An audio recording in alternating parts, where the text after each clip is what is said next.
We have a Seagate hard drive that's been mailed in for data recovery. The model type is Seagate Expansion Portable Drive, and it's one of these older style USB drives with a USB cable that you don't really see anymore. The customer has been nice enough to label it as having ticking noises.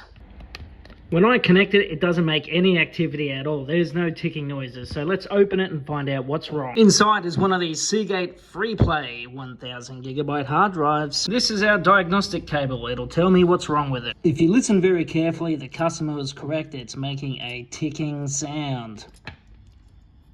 A Seagate Freeplay model with a clicking or ticking sound unfortunately needs the highest service. If you need mail-in data recovery, visit zeroalpha.com.au.